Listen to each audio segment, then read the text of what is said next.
Hey, what happened? I don't know. Did you just come down home? The street. Yeah, I was down the street walking my dog and they shot him. This is 22-year-old Alyssa Blackburn, and she just returned home from walking her dog to find her boyfriend shot and barely alive. That's it. I don't know. I couldn't touch my kids. For real. When deputies arrived, Alyssa would initially claim his injuries were from a violent drive-by just minutes earlier. But it wouldn't take long for them to start noticing holes in her story. She's frantic. I think she knows more than what she is saying. I said the same thing. I was like, for all we know, she smoked his ass. What deputies didn't realize at the time was that Alyssa never walked her dog. In reality, she had been right there witnessing the entire shooting up close. As the investigation began, detectives would uncover a meticulously planned homicide and a tragic conspiracy, with Alyssa right in the middle of it. Bristol got a witness saying they observed a white male run out of the house with a gun. Why are you lying to me? You understand me? Stop. Don't start lying to me. He said, mother, I ain't gonna shoot you, I ain't gonna shoot you. And he was shooting him the whole time. And it was all over this damn female. It's all over a girl. You literally have one opportunity to talk about this, otherwise you are...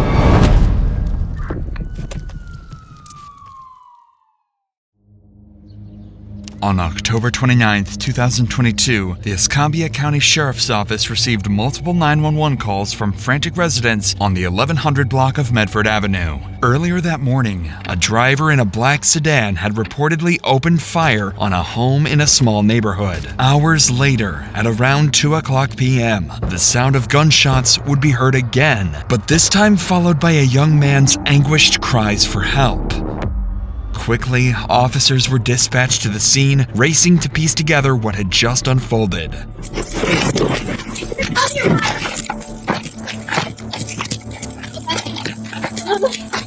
What we got? 331, we need EMS and round. Gunshot victim inside the house. Anybody else in here? No, my dog's in the back room. Please don't go in there.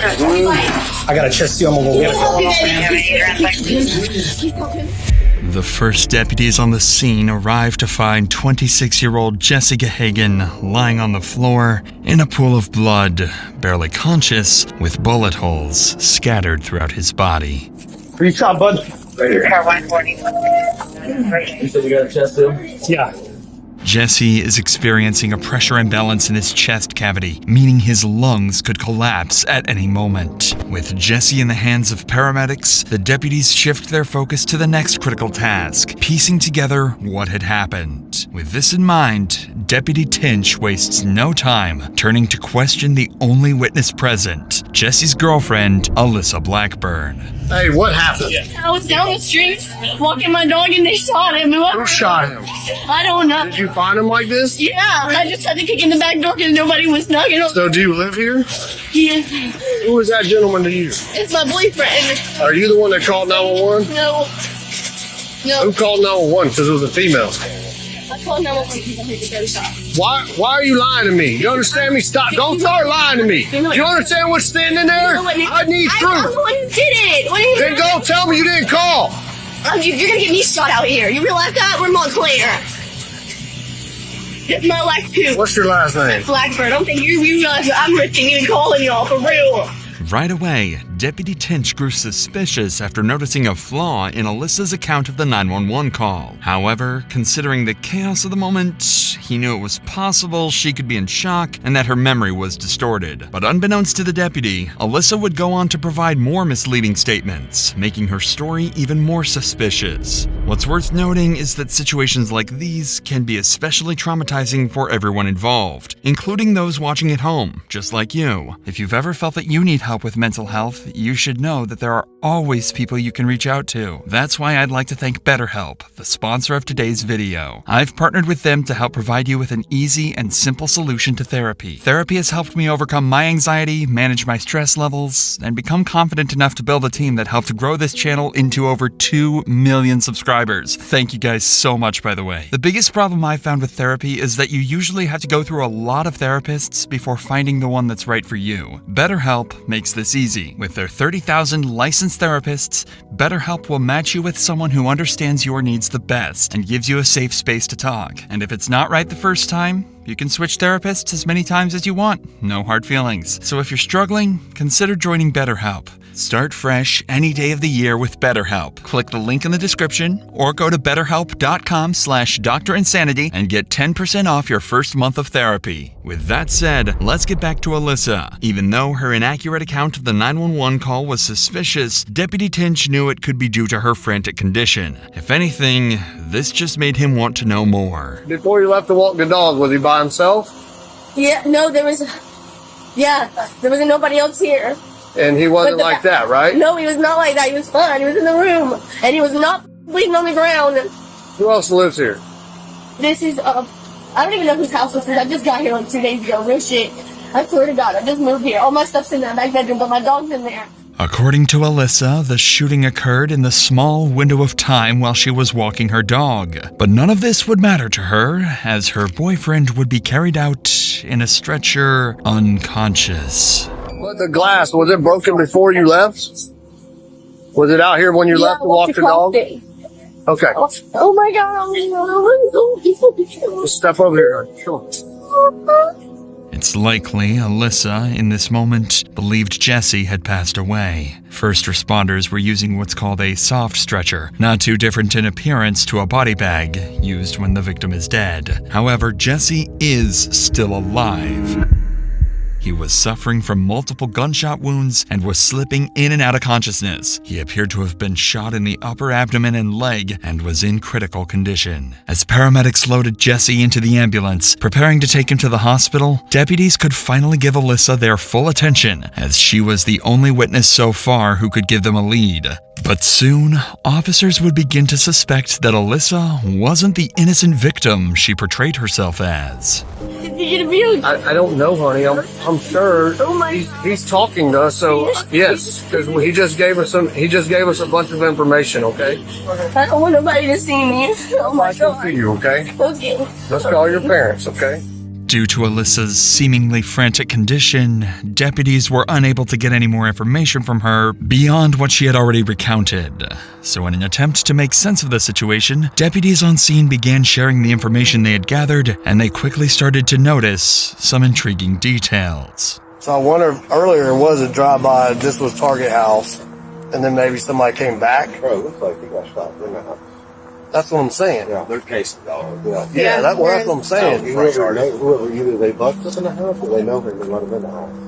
Yeah, but her time frame is way off, bro. That's the problem. Is she's like, I asked her who called. She's like, not me. I'm like, it was a female, honey. She was like, okay, I called. And then I said, stop fucking lying to me. This is serious. She's saying that she left to go walk the dog, came home to this. And the time frame is not 4 hours ago. Because she's saying she heard the shots. So it wasn't the. I guarantee you it was. We can find some cameras. Clearly, Alyssa's story wasn't adding up, and despite her exaggerated crying, officers were growing more convinced that she might have somehow been involved. But without definitive evidence to prove her role in the crime, these suspicions would remain as just that, suspicions, for now. So, officers, determined to find something concrete, would begin searching the neighborhood. That's when Deputy Brissette encountered a neighbor who would claim to have seen everything. I heard 2 gunshots about 10 o'clock this morning, and I saw a little black car come and go and come back. You know, I don't know if they had anything to do with it, but it was like they just took off from right over here. Did you hear some gunshots? Yeah, I heard 4 of them. Over here? I just seen a black boy and a white boy just get in the car, and I seen the white boy come out with the gun in his hand. What kind of vehicle? It's like a beat up, old school looking Toyota Camry.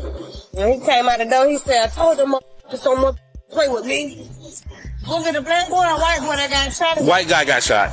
Ooh, the one that lived there. The tattoos? Yeah. Yeah, that's who. They always going I back and forth.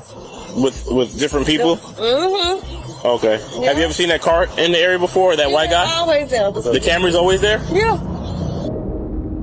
What these witnesses just revealed was critical. According to them, shortly before the shooting, a beat-up Toyota Camry pulled into the driveway of Alyssa's house. Two men stepped out, one white, one black, and made their way towards the home. Additionally, one witness noticed something even more alarming. The white male was armed, and moments after they entered the house, gunfire erupted, echoing throughout the neighborhood.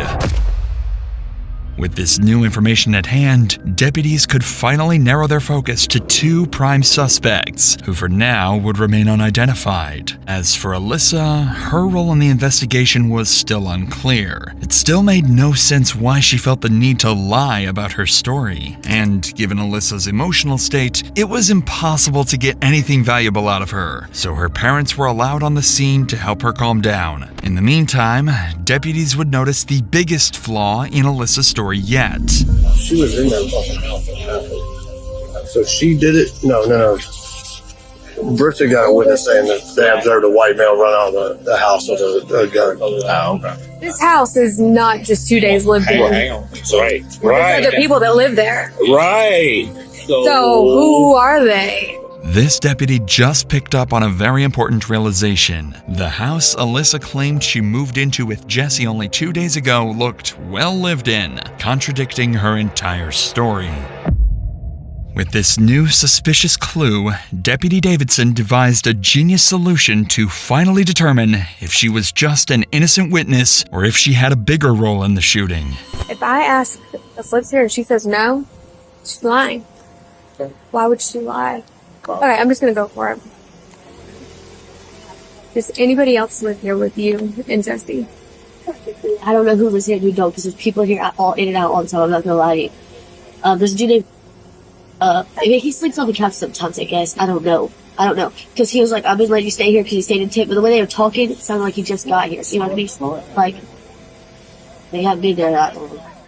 Alyssa finally cracks, admitting that one of Jesse's friends was living in the house with them. This is important because he could potentially be another witness to the shooting or even a suspect. Deputy Davidson would go on to press Alyssa for more information about this friend, but to no avail. And with nothing else to go on, deputies reached a dead end in their investigation. So far, they knew that two unidentified men had carried out the shooting of Jesse and fled the scene in a black Toyota Camry. They also discovered that others had been living in the house with Alyssa and Jesse, opening up possibilities for even more witnesses and suspects. Lastly, Alyssa's account of events had proven quite unreliable due to her frantic condition. So with the on-scene investigation at its end, Jesse clinging to life in the hospital, and Alyssa the only immediate witness, the next move was clear. Take Alyssa to the police station for a formal interrogation and get to the bottom of whatever she's hiding. An hour later, Alyssa and her mom would be transported to the police station and placed inside an interrogation room while detectives gathered all the evidence from deputies. Alyssa doesn't know it yet, but this interrogation would go far worse than she could have ever imagined.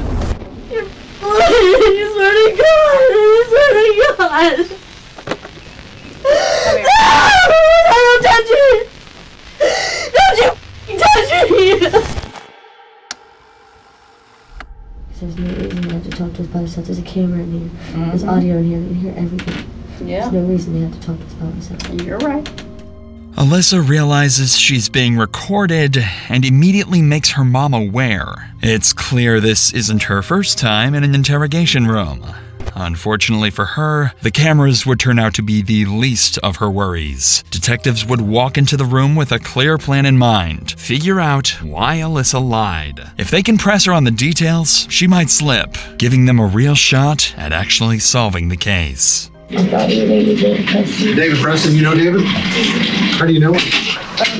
Experience. Experience? Yes. I got in trouble. Only 2 times I've been in trouble. I didn't want to even really. Gotcha.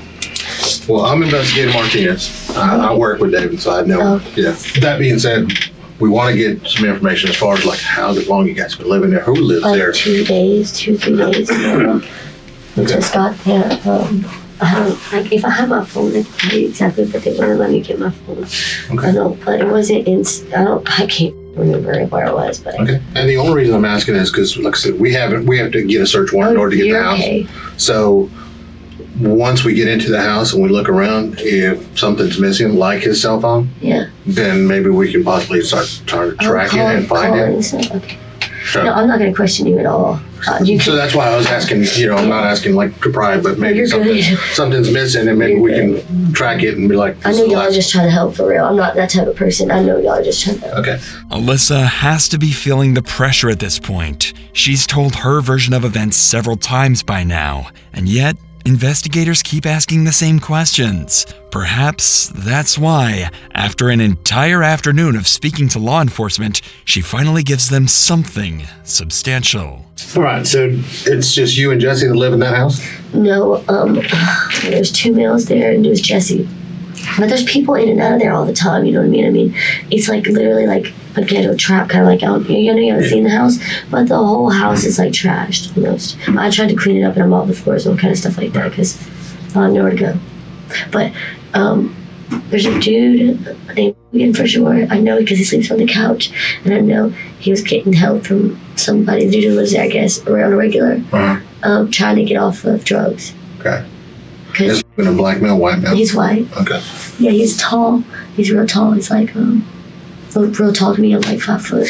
Alyssa confirmed that 2 other people lived in the house, noting that individuals are constantly coming and going, a detail that could suggest drug activities considering her previous statements and frantic behavior earlier. But most importantly, she mentions one of the roommates by name. If investigators can track him and the other roommate down, they may not have to rely solely on Alyssa's version of events, as it's obvious she hasn't been telling the whole truth. So the detective continues to question Alyssa in hopes of extracting another name. Start from what did you do today? This morning, from when you got up. I woke up on the couch and he was on the couch across from me, and Jesse was sitting in his chair. It's in the living room, whatever. I called my mom and dad because I was supposed to go over there. There's voicemails, you know what I'm saying, when you called him. I don't remember exact time. You called us? But the other dude that lives there, he wasn't there. He was supposed to be going to get a hotel room with a girl the night before, so he hasn't been there. Who's that? I think his name's... Okay. It starts with... Yeah, but he wasn't there at all. Alyssa doesn't realize it yet, but with the other roommate's name obtained, the investigation has already taken a sharp turn. The detective's top priority is no longer just her story. It's tracking down the roommates she previously lied about who could be key witnesses to the shooting. But before they could get to that, Alyssa and her mother would share one more major detail from the morning of the shooting. We go to my new house where we're building because we're moving into it. We just closed on it. So we go over there. She has somebody else come and get her to go through her paperwork for work and stuff like that because we're moving. And I don't know who it was. It don't work it out. Because I went to FedEx and stuff like that. And then I got... Did this person come pick you up? Did you call them to come pick you up, or they just showed up? It's a friend. I don't really know him like that, you know what I'm saying? Jesse doesn't like anybody to know where we stay at all because of what he does. And obviously y'all know what he does, you know what I'm saying? Because I told the police. I don't know if y'all talked to police yet. Yeah, okay. Yeah. And what did he do? Sell drugs? Allegedly. I don't know.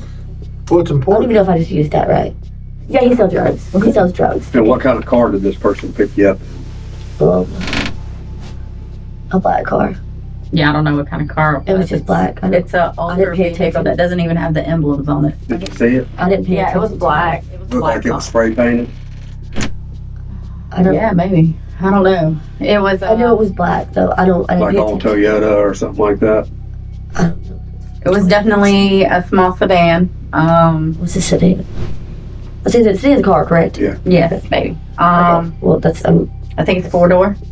Alyssa's mother just described the same car that witnesses saw fleeing the scene, a black Toyota Camry. But what's even more crucial is Alyssa's own admission. She was in that very car after being picked up by a so-called friend. With this insight, detectives now have a major person of interest, whoever was driving that black Camry. Now their top priority is clear: identify this man.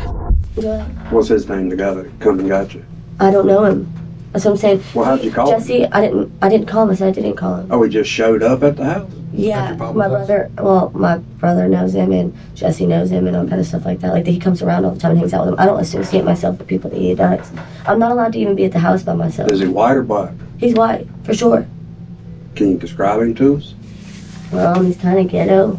I know he's ghetto. He's got tattoos. Yeah. You can tell he's been to jail. 20s, 30s? At least, like, his late 20s. Despite the vague description, detectives can now confirm the driver of the black Camry is a white male in his late 20s with tattoos. Combined with all the other information, these details are enough for detectives to begin searching. But before detectives wrap up Alyssa's interview, they would have to deliver the tragic news of what happened to Jesse. I did just get off the phone with the doctor's office, and he did not survive. God. No! Don't you touch me! Where's my dad? Why he's not here? We can't leave. Can I leave? I swear to God, he didn't. You swear to God! No! Jesse Gahagan had died. Alyssa seemed truly upset at this news, even though she almost certainly expected his death, as detectives would come to find out eventually. But while it's not officially confirmed, all signs point to one chilling reality. This is, most likely, all an act, and it would be revealed soon.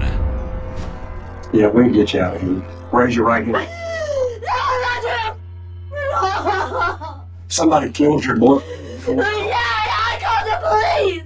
I tried to save his life! I tried to make him do better, bro! I tried, I'm the only one who gave a f*** about him! No, I'm being serious, you don't get it! No, that nobody, I'm the only one who called the police when he overdosed twice, not even his mother gave a f*** out by myself!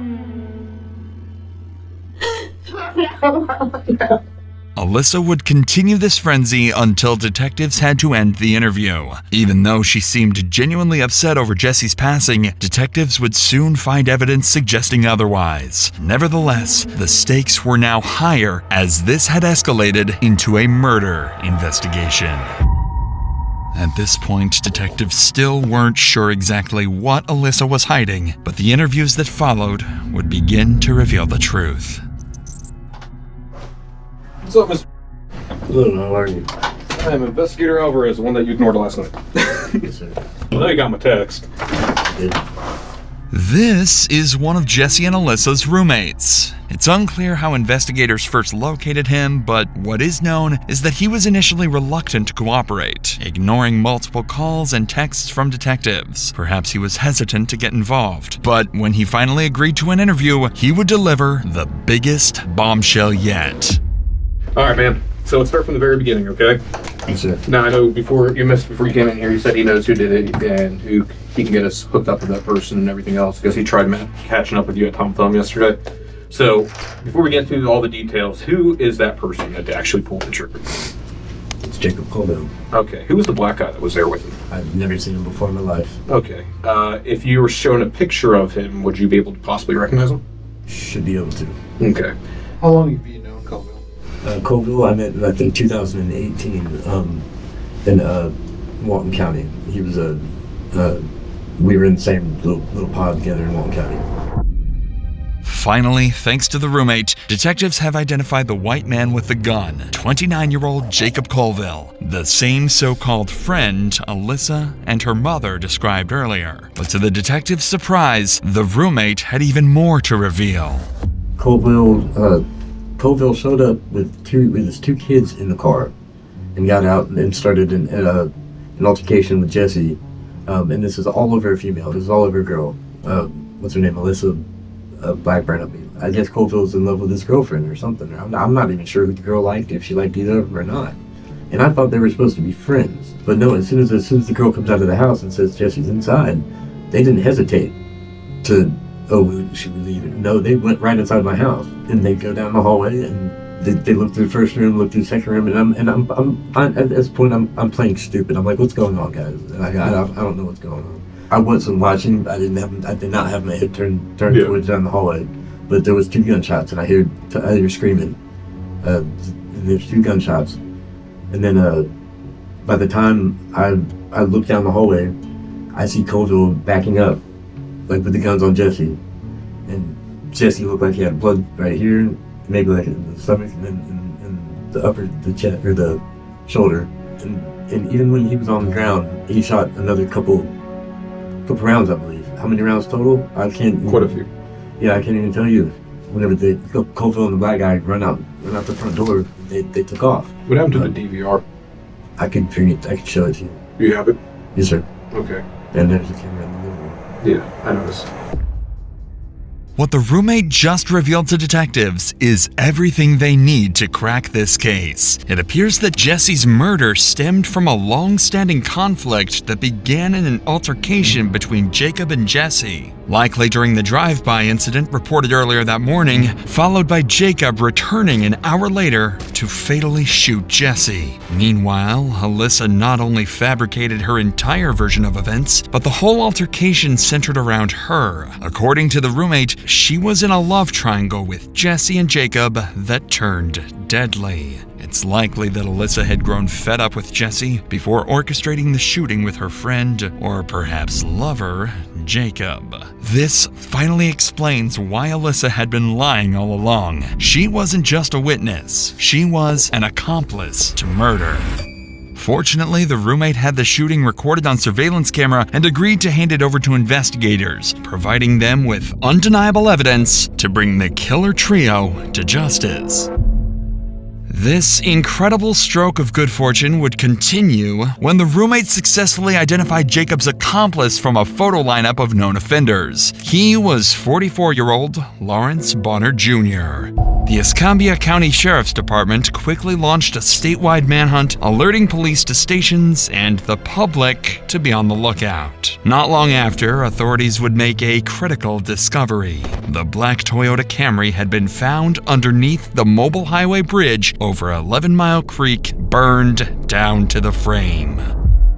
While the search for the assailants continued, detectives wanted to solidify their case against Alyssa, so they would bring in the other roommate she mentioned earlier, and he would reveal crucial details about Alyssa's sinister role in her boyfriend's murder. That little black Toyota Camry or Avalon or whatever it was, you know, the car they showed up in? Yeah. Whose car is that? I think it's Colville's. He burned it. So.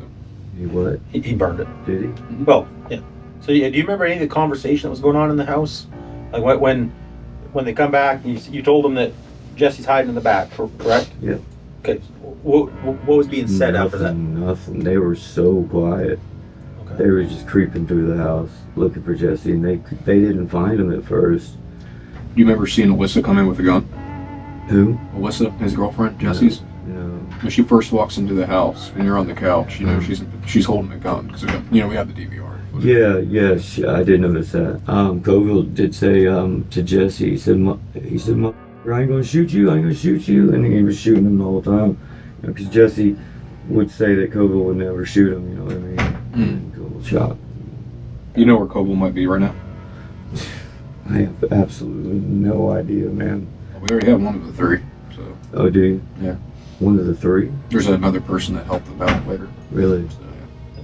At this point, detectives had multiple statements from both roommates that not only implicated Alyssa, but also discredited her alibi of being somewhere else at the time. Combined with video evidence showing her holding a gun inside the house before the shooting, there was no denying that Alyssa was certainly involved in the murder of Jesse Gahagan. While detectives were wrapping up the roommate's interview, one of the killer trio, Lawrence Bonner, was arrested after deputies surrounded his residence. He was brought into the interrogation room directly across from this one. Detectives didn't waste any time with Bonner and would immediately confront him with video evidence to make him give up Jacob's location. We want to know why he reached out to you, what he told you, because we already know you participated there. We know you didn't pull a trigger. But at this point, you literally have one opportunity to talk about this, otherwise you are, and I'm going to be very straight with you. And if you want to see the video, yeah, we'll show you the video. Do you want to see I'll it? show Let me it. see it. Okay. You text. They just asked if I wanted it. Perfect. How is this gonna help me though, man? Why? Because you didn't pull the trigger. I mean, I see your face in there. But I'm still. I mean, you acting like what the going on? I'm still gonna end up going to jail. You are going to go to jail, but the difference is whether if you decide to be honest and to help out, and then hopefully the courts will show leniency that you've helped out and you've been honest, that ship went down fast or however it went down. But not saying nothing, that video makes you look guilty as hell, bro. It's cute. You ready? He looking for him. They found him yet. Oh, there you go. Oh, he dropped his pistol. Trying to get on him. You're like, what the Here, hold this gun. There you go. Now give me that gun. There you go. Oh, let me go ahead and finish him off right here. Snap. Snap. No, wait, he's not done yet, though. Oh, shit, my gun. Let me get it.